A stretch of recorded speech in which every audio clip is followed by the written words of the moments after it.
ക്ഷമയുടെ ശക്തി.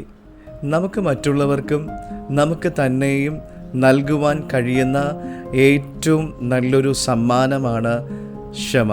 മുറിവുകൾ ഉണക്കുവാനും ബന്ധങ്ങൾ വീണ്ടെടുക്കുവാനും കയ്പുകളിൽ നിന്നും ഭാരങ്ങളിൽ നിന്ന് നമ്മെ സ്വതന്ത്രരാക്കുവാനും ഇതിന് കഴിയും. ക്ഷമിക്കുവാൻ തിരഞ്ഞെടുക്കുന്നത് എല്ലായ്പ്പോഴും എളുപ്പമല്ല.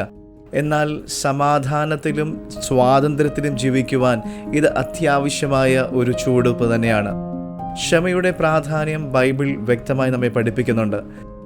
എഫേസ്യർക്ക് എഴുതിയ ലേഖനം 4-ാം അധ്യായം 32-ാം വാക്യത്തിൽ ഇങ്ങനെ നമ്മെ പ്രോത്സാഹിപ്പിക്കുന്നു: നിങ്ങൾ തമ്മിൽ ദയയും മനസ്സലിവുള്ളവരുമായി ദൈവം ക്രിസ്തുവിൽ നിങ്ങളോട് ക്ഷമിച്ചതുപോലെ അന്യോന്യം ക്ഷമിക്കുവിൻ.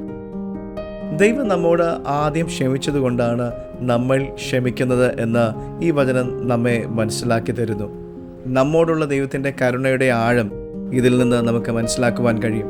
ആ കരുണ മറ്റുള്ളവരിലേക്ക് പകരുവാൻ ദൈവം ആഗ്രഹിക്കുന്നു. മത്തായി സുവിശേഷം 6-ാം അധ്യായം 14-ാം വാക്യത്തിൽ യേശു ക്ഷമയെക്കുറിച്ച് ഇങ്ങനെ പഠിപ്പിച്ചു: നിങ്ങൾ മനുഷ്യരോട് അവരുടെ പിഴവുകളെ ക്ഷമിച്ചാൽ സ്വർഗസ്ഥനായ പിതാവ് നിങ്ങളോടും ക്ഷമിക്കും. ക്ഷമ ഒരു നിർദ്ദേശം മാത്രമല്ല, നമ്മുടെ ജീവിതത്തിൽ ദൈവകൃപ ലഭിക്കുന്നതിന് വേണ്ടിയുള്ള ഒരു മാർഗമാണ്. ക്ഷമ വേദനയുടെ ചക്രം തകർക്കുകയും ദൈവ സ്നേഹം സ്വാതന്ത്ര്യമായി നമ്മിലേക്ക് ഒഴുകുവാൻ നാം അനുവദിക്കുകയും ചെയ്യുന്നു. ഇത് ഹൃദയങ്ങളെ രൂപാന്തരപ്പെടുത്തുന്നു, വിശ്വാസം വീണ്ടെടുക്കുന്നു. ദൈവഹിതത്തിൽ നാം ജീവിക്കുമ്പോൾ ലഭിക്കുന്ന സന്തോഷവും സമാധാനവും നമ്മൾ അനുഭവിക്കുവാൻ പൂർണ്ണമായി തയ്യാറാകുക. God bless you.